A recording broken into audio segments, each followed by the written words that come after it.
ایوب علیہ السلام انبیاء کی جماعت میں سے ایک ہستی ہیں۔ اللہ تعالیٰ نے صبر کے معاملے میں بطور خاص ان کا تذکرہ فرمایا ہے، لوگوں کے لیے ایک مثال اور نمونہ ٹھہرایا ہے۔ آپ بہت زیادہ مالدار تھے، اللہ تعالیٰ نے آپ کو بہت زیادہ نعمتوں سے نوازا تھا۔ آپ کے پاس بے شمار مویشی تھے، لا تعداد نوکر چاکر تھے۔ اللہ نے آپ کو بہت سی زرعی زمین بھی عطا فرمائی تھی۔ آپ تاجر بھی تھے، تجارت کا سلسلہ دور دور تک پھیلا ہوا تھا۔ اللہ تعالیٰ نے آپ کو کثیر اولاد بھی عطا فرمائی تھی۔ آپ کے ہاں 7 بیٹے اور 7 بیٹیاں تھیں۔ آپ خود بھی صحت مند اور طاقتور تھے۔ آپ کے اصحاب کی تعداد بھی کافی تھی۔ گویا اللہ تعالیٰ نے آپ کو گوناگون نعمتوں سے نوازا تھا۔ آپ روئے زمین پر نعمتوں سے مالا مال شخص تھے۔ اللہ تعالیٰ نے آپ کو آزمانا چاہا تاکہ بعد میں آنے والے لوگوں کے لیے آپ صبر کی مثال بن جائیں۔ آخر صبر کا مرحلہ شروع ہو گیا۔ آپ کا سب مال و متاع ہلاک ہو گیا، یہاں تک کہ آپ فقیر ہو گئے۔ آپ کی زندگی ہی میں آپ کی ساری اولاد اللہ کو پیاری ہو گئی۔ یہی نہیں، تمام مال مویشی ہلاک ہو گئے۔ معاملہ اس پر بھی ختم نہیں ہوا، آپ شدید مرض میں مبتلا ہو گئے۔ بیماری اس قدر شدید تھی کہ آپ چلنے پھرنے سے معذور ہو گئے، اٹھنے کی سکت نہ رہ گئی، یہاں تک کہ آپ کا گوشت گرنے لگا۔ آپ کی آزمائش انتہا کو پہنچ گئی۔ اب آپ کے ساتھی بھی آپ کا ساتھ چھوڑنے لگے۔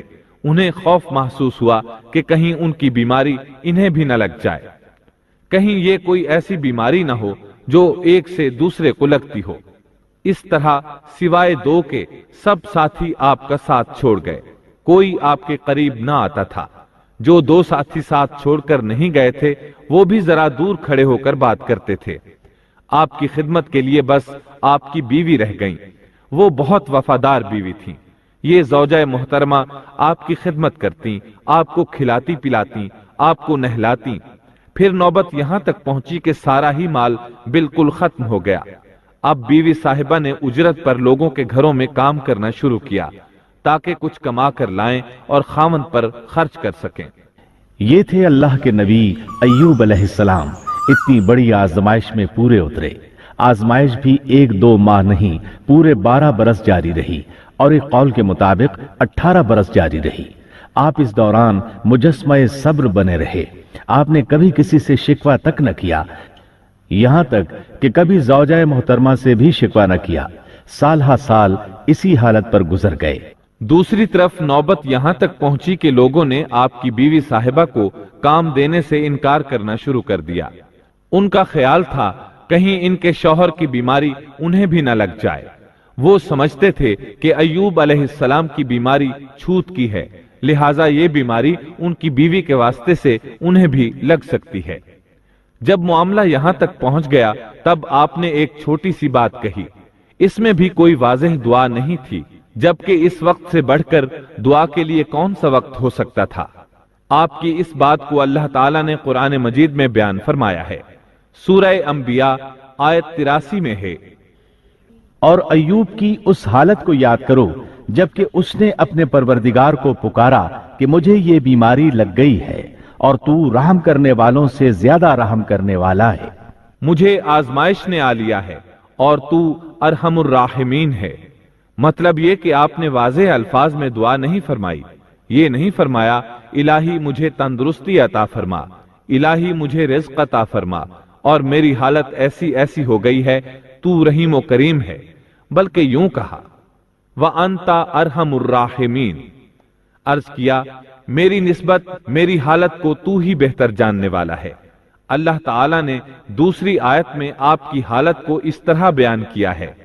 سورہ صاد آیت 41 میں اللہ تعالیٰ فرماتے ہیں، اور ہمارے بندے ایوب کا بھی ذکر کر جبکہ اس نے اپنے رب کو پکارا کہ مجھے شیطان نے رنج اور دکھ پہنچایا ہے۔